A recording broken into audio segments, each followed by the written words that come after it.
Durante los primeros tiempos de su gobierno, fue justificando las esperanzas que su elección había hecho sentir a la mayoría de sus contemporáneos. Impuso ante todo el orden en Roma, para que sus habitantes pudiesen vivir tranquilamente. Solo en los pocos días transcurridos entre la última enfermedad de Inocencio VIII y la coronación de Alejandro VI, se habían perpetrado en Roma 220 asesinatos.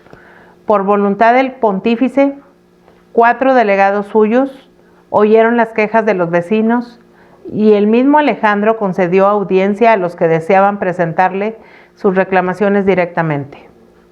Para ordenar la hacienda de la iglesia dio ejemplos de economía, dedicando a los gastos de su casa todos los meses 700 ducados nada más, unos 3.500 francos. Su mesa era de tal simplicidad que los cardenales, acostumbrados a suntuosos banquetes, consideraban una desgracia recibir convites del pontífice, especialmente su amigo Ascanio Sforza. El cardenal Juan de Borja, sobrino del Papa, y su mismo hijo César, procuraban también evitar estas comidas de un solo plato. Todos los embajadores lo elogiaban. Era el Papa deseado que iba a reformar la despilfarradora corte de Roma, a restablecer el orden en la ciudad, a inaugurar una vida pontifical modesta y justa con arreglo a los principios cristianos. Conocían su existencia anterior, su juventud y su madurez extremadamente alegres, sus amantes y sus hijos, pero en aquella época todos hacían diferencia entre el hombre y la función, y el hecho de que el cardenal Rodrigo de Borja hubiese vivido escandalosamente como otros tantos,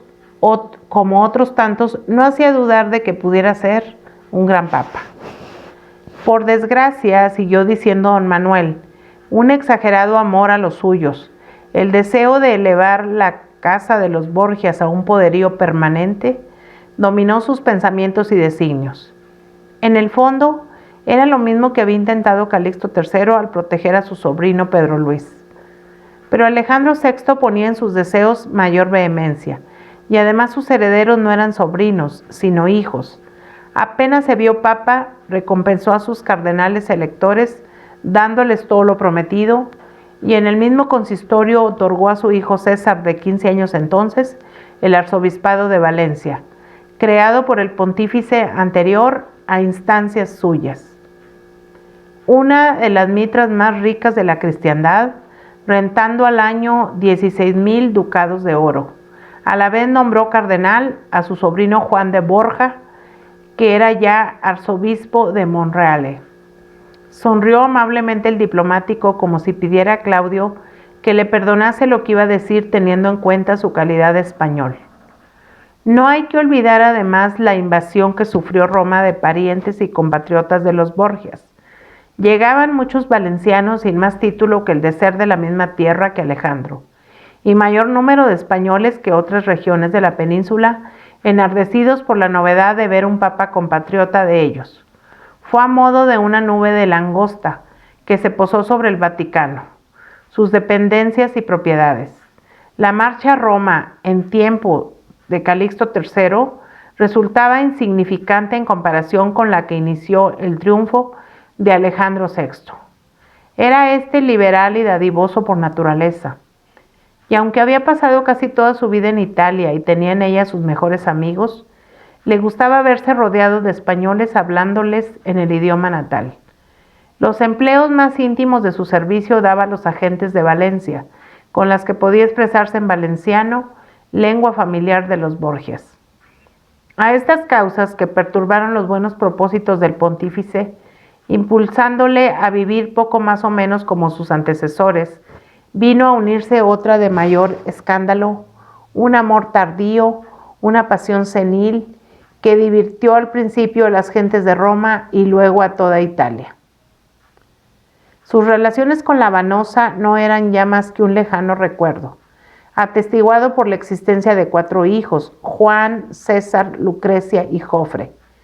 Estos amoríos con la buena moza del Trastevere habían empezado al regreso de su legación en España, cuando el cardenal Borja tenía 52 años. Ella contaba ya 40, no inspirando ningún deseo al poderoso personaje. Además, esta romana, no menos fecunda que ardiente, al abandonarla el cardenal, tomó un segundo marido, letrado, intrigante, sin ningún escrúpulo sobre el pasado de su mujer. Después de tal separación, Rodrigo de Borja había vivido mucho tiempo sin dar ningún escándalo público, mientras algunos de sus compañeros del Sacro Colegio jugaban desenfrenadamente o mantenían con ostentación a sus amantes. Solo parecían preocuparle los 4 hijos de la Vanosa, atendiendo a su porvenir. Los había alejado de la casa de su madre por juzgar que esta transteverina, guapetona, apasionada de buenos sentimientos, pero ignorante y vulgar en sus gustos, no podía ser una buena educadora. Figuraba entonces en la aristocracia romana una sobrina suya, Adriana de Milá y Borja, nieta de Catalina de Borja, la segunda hermana de Calixto III. ¿Sabe usted que las hermanas del primer papa Borja, apodadas en Valencia las bisbesas, las obispas, cuando Alfonso de Borja no era más que obispo de aquella ciudad, se preocuparon de casar a sus hijas con caballeros de la más alta nobleza valenciana? Las obispas hasta habitaban el Palacio Episcopal de Valencia, por estar ausente su hermano, recibiendo en sus salones a los novios de sus niñas. Esto lo hicieron 3 de las hermanas, pues la menor de ellas, doña Francisca, quedó soltera, muriendo en olor de santidad. Fue una precursora de San Francisco de Borja. En esta familia de individualidades enérgicas, donde todos se mostraron extremados, llegando a ser santos o grandes pecadores, doña Catalina, hermana mayor de doña Isabel, la madre de Rodrigo, contrajo matrimonio con un noble caballero de Játiva, don Juan de Milá, y nieta suya era esta doña Adriana, que pasó a Roma como descendiente de un papa y sobrina del famoso cardenal vicecanciller, llegando a casarse con Luis Orsini, dueño del lugar de Basanello. Dicha señora había quedado viuda con un solo hijo y era muy dada a la vida elegante, ostentando vanidosamente su doble calidad de Borgia y de Orsini. Para el vicecanciller representaba una buena suerte tener la mano, y le confió la educación de sus 4 hijos en el palacio que ella poseía en Roma, cerca de Monte Giordano. Adriana de Milá, con todas sus pretensiones aristocráticas, era pobre y vivía obediente a lo que le mandase su tío, cada vez más poderoso. Hay que reconocer su obra de preceptora, siguió diciendo don Manuel. Los 4 hijos de la populachera Vanosa, bajo la educación de esta Orsini valenciana, adquirieron todos los conocimientos escogidos que podían obtener en aquella época los primogénitos de los príncipes. Debió de ser hembra enérgica y algo dura en sus lecciones. Lo prueba el hecho de que los hijos del Papa, cuando fueron personajes célebres, aunque no dejaron de tratar a su prima y maestra, mostraban siempre hacia ella cierta frialdad rencorosa.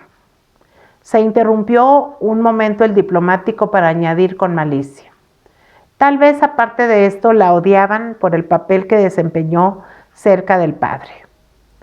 En los años anteriores a su papado, allá por el 1489, Rodrigo de Borja experimentó una emoción muy profunda al visitar a su sobrina Adriana. Sus hijos Juan y César ya no estaban al lado de ella.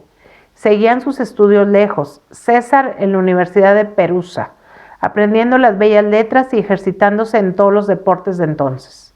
Lucrecia, destinada a un precoz casamiento de conveniencia política, también se había alejado de su aristocrática prima, así como Jofre.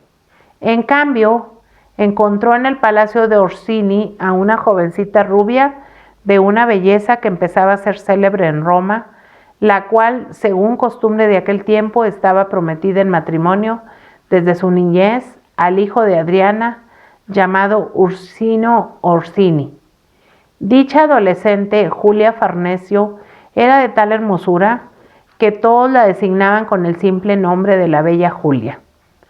La alegría y malicia de su carácter resultaban tan extraordinarias como su belleza. Tenía 18 años y el cardenal podía ser 2 veces su padre, por contar 40 más que ella. La viuda de Orsini se percató inmediatamente de la profunda impresión que la bella Julia había causado en su tío. Este acababa de cumplir 48 años. Acababa de cumplir 58 años, la edad de las grandes pasiones para los libertinos viejos que se sienten tentados por una extrema juventud. Movida Adriana por sus vanidades aristocráticas y por su desorientado deseo de engrandecer a su hijo, pensó sin duda en las muchas familias nobles que debían su prosperidad al hecho de haber sido alguna de sus mujeres amantes de un rey. Su tío el cardenal podía llegar a monarca algún día, pues los más consideraban segura su ascensión al pontificado. La maliciosa y precoz Farnesio pensó lo mismo. Además, seducía su vanidad de romana verse solicitada por el más eminente de los príncipes del Sacro Colegio. No salieron fallidos los cálculos de la bella Julia. Sus amores con este personaje que podía ser su abuelo sirvieron de punto de arranque a la vertiginosa ascensión de la familia Farnesio. Solo había producido hasta entonces dicha familia pequeños señores pobres, y a partir del amancebamiento de Julia con el futuro papa, se encumbró de un modo rápido. Alejandro VI hizo cardenal a Alejandro Farnesio, hermano mayor de su tierna amante. El pueblo romano, al conocer tal nombramiento, dio al nuevo príncipe de la iglesia el apodo de Cardenal de la Gonela, Cardenal de la Falda o Cardenal Faldero. Aludía con esto a las faldas de la bella Julia y a los libertinajes de dicho Farnesio, más escandalosos y violentos que los de los Borgias.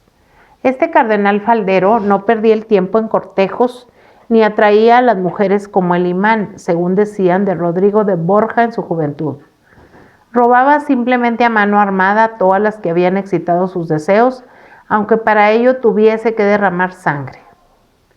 Años después, el hermano de la bella Julia llegó a ser papa con el nombre de Paulo III.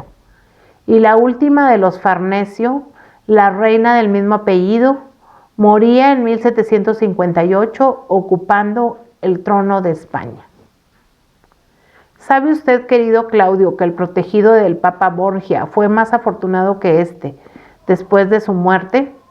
Los restos de Alejandro VI los guarda una tumba modesta en la iglesia de Montserrat, que es la de los españoles en Roma, mientras los de Paulo III, el cardenal Faldero, se ofrecen a la veneración del mundo cristiano en un monumento imponente dentro de la Basílica de San Pedro, figurando al pie del sarcófago una estatua de la justicia para la que sirvió de modelo su graciosa hermana, al principio completamente desnuda y cubierta casi en nuestro tiempo con una camisa metálica para que no se escandalicen los fieles. Veíase Rodrigo de Borja elegido papa en el momento que más intensa era su pasión por esta amante primaveral y maliciosa. Adriana, la suegra de Julia, amparaba dichos amores. La había casado con su hijo Ursino Orsini, y al día siguiente del matrimonio, que se celebró en el mismo palacio del cardenal, salía el joven esposo para su castillo de Basanello, mientras la Farnesio se quedaba en Roma con el título de dama de honor de Lucrecia, hija del vicecanciller. Este terriblemente prolífero hacía madre a la bella Julia, llamada también la Farnesina, en 1492, poco antes de ser elegido papa. Lo increíble, dijo Claudio, fue que aún tuviese de ella un segundo hijo, Juan de Borja, en 1498, cuando ya contaba 67 años de edad y 5 de pontificado. Este hombre, de ardores impetuosos y a pesar de su vejez, satisfacía durante mucho tiempo los sentidos y las ilusiones de la bella Julia. Mostraba esta menos cuidado que su sacro amante en ocultar el escándalo de tales amoríos. Ni ella ni su suegra Adriana, desmoralizadas por las costumbres licenciosas de la aristocracia a fines del siglo XV, veían ningún sacrilegio en el hecho de ser amante de un pontífice. La Farnesio hasta exhibía su concubinaje por los vivos halagos que proporcionaba a su vanidad. La envidiaban, la felicitaban y en vez de huir las gentes de ella, la perseguían con adulaciones y súplicas implorando su preciosa protección. Grandes familias de Italia tenían como origen de su poder el haber estado emparentadas con mancebas de pontificias en los siglos XIV y XV. Así habían obtenido honores y beneficios. Algunos hombres de fe ardorosa y costumbres puras gritaban contra la licencia de la corte papal, pero la gente solo veía en ellos unos fanáticos indignos de interés, no dando importancia a la conducta privada de los papas. Cuanto más reían de estos, pero sin indignarse. Al avanzar Alejandro VI en su pontificado, creándose cada vez mayores enemigos a causa de su política, las inscripciones injuriosas y las sátiras anónimas empezaron a llamar a Julia Farnesio la esposa de Cristo. Tal apodo sacrílego nunca la hizo llorar, antes bien despertó su regocijo encontrándolo ingenioso. Representaba una broma, no un insulto. Lo importante para ella era que prosperasen los farnesios a la sombra del pontificado. Y hay que reconocer, dijo el joven español comentando las palabras del diplomático que consiguió sus deseos. Cuentan que la hermosa y pispireta farnesina, tan fácil en la distribución de sus encantos, después de la muerte de Alejandro VI, fue amante de Julio II, el implacable enemigo de los Borgias, para que siguiese protegiendo a su hermano, el futuro Paulo III.